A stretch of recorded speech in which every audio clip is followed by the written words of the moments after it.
r/ask Reddit. What is the best loophole you have ever heard of? Was at a bar. They ran a $2 shot special for any of the house stuff. I like vodka tonics yo. However, those are $6. Me, having taken algebra I twice, knew $2 less than $6. I ask the bartender how much she'll charge me for tonic water. She replies, nothing. I proceed to order a $2 shot of vodka and a free glass of tonic water. Having taken algebra twice killed me. Thanks for the laugh. I thought it was a state requirement to take it 2 times. A kid from my high school was about 30 seconds late to class and the teacher refused to mark him present and made him go sign in as late at the office. In protest, he went and ate a sit-down breakfast and showed back up with about 5 minutes left of class with his late slip. Teacher threw a fit that he skipped class, but since he never signed in, he didn't face any consequences. I worked at a job that had a 1 minute late policy that basically said 1 minute late or 2 hours late you are just as late. I can't tell you how many times I stopped for breakfast and just hung out before going in super late. My high school had the same punishment for skipping one class as skipping a whole day. My first period teacher didn't believe in letting kids show up late. She locked her door when class started and wouldn't let you in. If you were late for first period there was no reason to show up to school that day. A man in China purchased a first-class plane ticket and used it to eat a year's worth of free meals at the VIP lounge at Xi'an International Airport. The frequent diner purchased a first-class, fully refundable ticket aboard Eastern China Airline. He used the ticket to gain access to the airport's VIP lounge, where high-rolling travelers dine for free. According to a report last week in the Chinese language newspaper Guanghua Yitpo in Malaysia, the man rebooked his first-class ticket over and over again and kept the gravy train rolling. Eastern China Airlines officials only recently figured out the man's scheme after noticing his single ticket being rebooked 300 times over 1 year. According to the newspaper report, airline officials admitted there was nothing they could do to stop the frequent diner. A spokeswoman for the carrier called the man's free meal scheme a rare act. Still, Eastern China Airlines officials confronted him, and the human meal ticket stopped chowing down. The freeloader ended up cashing in his fully refundable ticket and getting back all his money. https://www.nipost.com The 29th of January 2014 man uses first class plane ticket to eat free for a year / that I can admire. It's nice when people stick it to the man when the man is a premium lounge airline. For appointments that cost money to cancel with less than 24 hours notice, they often are free to reschedule within that window. So you reschedule it to a week later, then cancel it a day or 2 later. Similar to returns. I work in retail and if the item is outside of the return policy, but still resellable, we will let you exchange it for an item of equal or greater value. What some smart customers do instead of bitch about it, is say okay, buy random items that equal around that price, come back the next day, return them, and get their money back. We didn't give money back to customers for exchange receipts even if the original receipt was still in the return period. An exchange was a terminal transaction. I worked at 4 different retail stores for different companies and this was always the policy. The only exception is one store would give store credit for an exchange receipt. A good shot but not eventually a real loophole was the drink Pepsi, get a Harrier Jet guy. In 1996, Pepsi ran a promotion where you could collect points by buying Pepsi products. The more points you got, the more stuff you could get, such as t-shirts, free Pepsi, sunglasses, etc. They also had a commercial where they advertised a Harrier Jet for 7 million points. One guy read the rules of the promotion and found that you could buy points for $0. 10. That means to get 7 million points you'd have to pay $700. 000. The going cost for a Harrier at the time was about $20 million or so. So, one guy raised the money, bought the points and demanded the jet. When Pepsi refused he sued them. He lost, but it was a good try.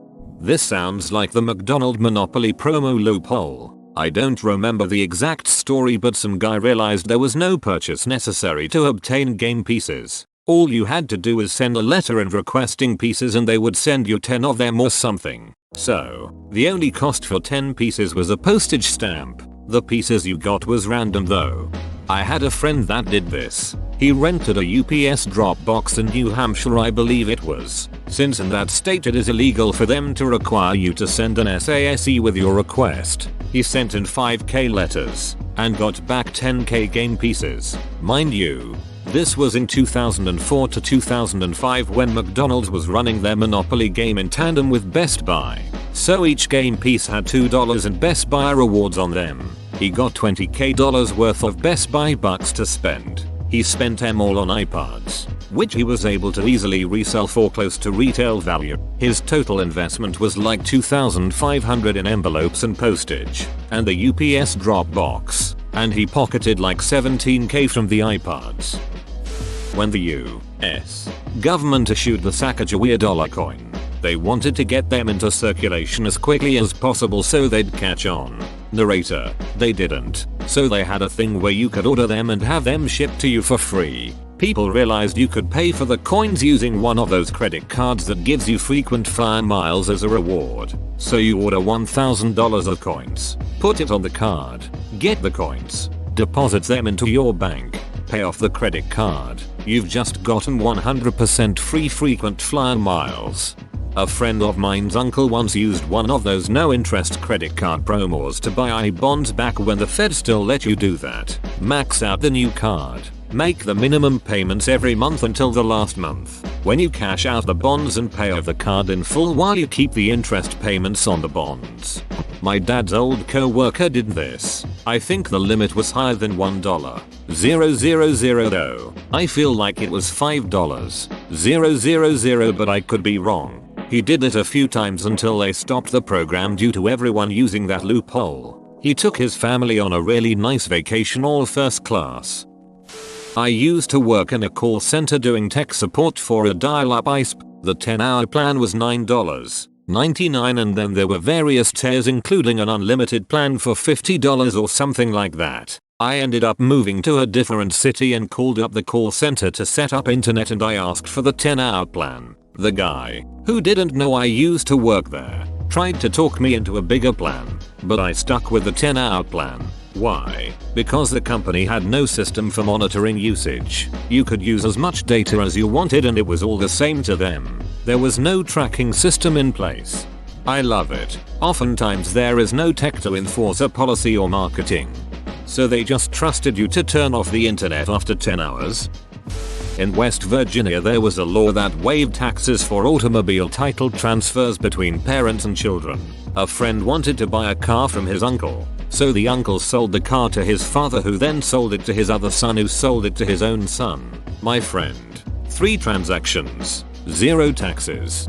I mean you could have just done what the rest of us civilized humans do and buy the car for $1 and only have to pay taxes on that $1 car. Crazy how cheap people are constantly selling their cars. When Uncle Clarence said, "The government won't get 1 penny of taxes from me," he meant it. In Ireland a Romanian man got caught drink driving. Got thrown out of court because he was never given a copy of his charge in Irish. My fiance is Irish. I love how crazy they are about making sure the Irish language is preserved.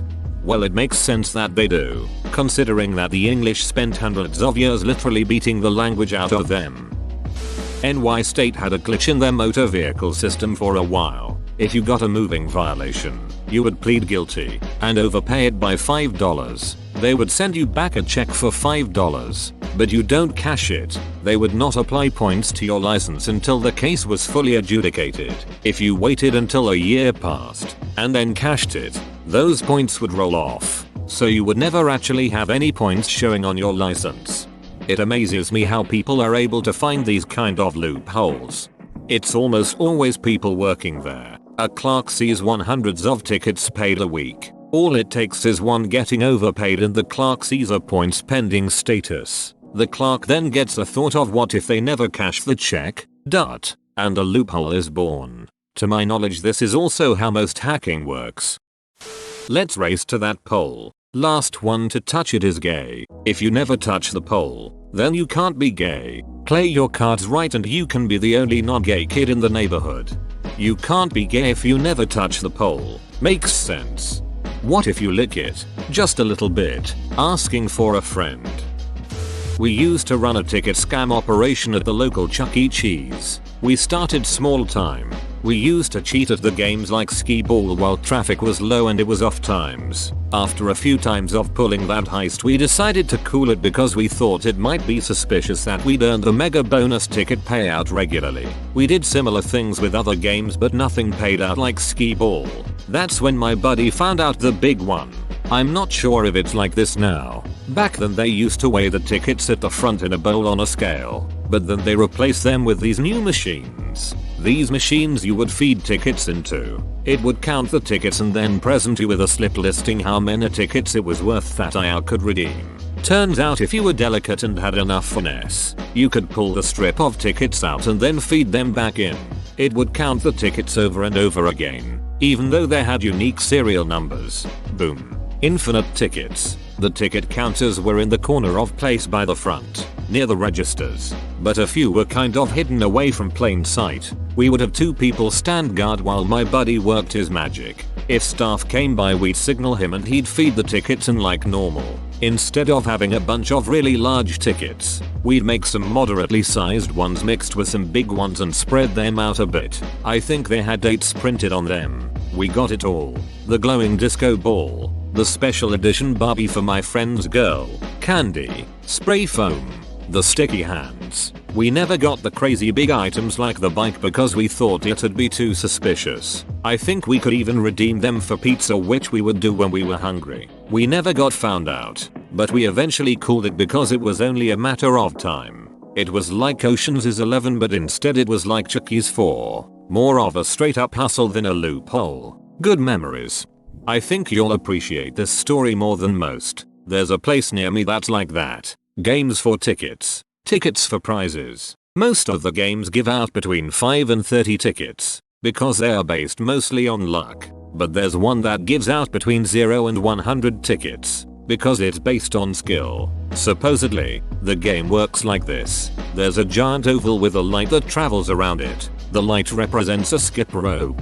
When the light gets to the bottom, you're supposed to jump to avoid it. The longer you play, the faster it goes, until it's literally too fast to avoid. Average win is 20 tickets or so. I did it once and failed miserably, but then I wondered, how does it know I jumped? I look around and see no lasers, so I assume it's a pressure plate on the gamepad. I do some testing and that's it. Well, there's no way for that pressure plate to distinguish between a jump and a tap, so I'd start up the game, kneel down, and just slap the pressure plate with my hand whenever the light got close. That is a lot easier to do than jumping. I was able to rack up 1,000 tickets in no time and bought some baller stuff for my friend's birthday. Open bracket. We were there for her party. That's like the old power pad for Nintendo. When you do the long jump in track and field, just hop off the mat for a bit, then hop back on. You just jumped 6 miles. Company cafeteria had an option to order a half burrito. However, the cost of 2 half burritos was less than the cost of 1 full burrito. On top of that, the chef would make a half burrito by cutting a new tortilla in half and generally gave a healthier portion than just a half. Thus, ordering 2 half burritos was equivalent to about 1.5 full burritos and cost less than a full burrito. Someone figured out something similar at Chipotle. If you ask for half brown rice, half white rice and then half black beans, half pinto beans and same with meats, you typically get way more than half a serving each, because the servers there weren't good at scooping up exactly half a serving of something. I used to work at a Chipotle. Double rice and beans are free. Edit. Like I said, I don't work there anymore. If you have questions about that crap restaurant, call them yourself. My microwave stopped turning on, so I went to Best Buy to get a new one. I tried the old one in another outlet and it came back to life, so I reinstalled it. Returned new microwave to Best Buy. Went back home to see that the old microwave had now died again once more. For good. And then just drove right back to Best Buy where I bought the brand new microwave I just returned as an open box item for half price. Probably a fluke, but it was a rare instance of the system working in my favor. Edit. L did this on accident, not as a scam. Just for clarification, not that I complained. I bought a can of paint at a hardware store. When I got home and opened it, the colors were sitting separate on top. I took it back, They ran it through the mixer again, but same result. They made me a fresh can. I went home. It looked the same. So I just mixed it in with the paintbrush and the paint was fine. I went back a couple days later and bought the original bad can for like $3 from the reject pile. A lot of stores will add a bit of tint to return paints to avoid people who do this on purpose.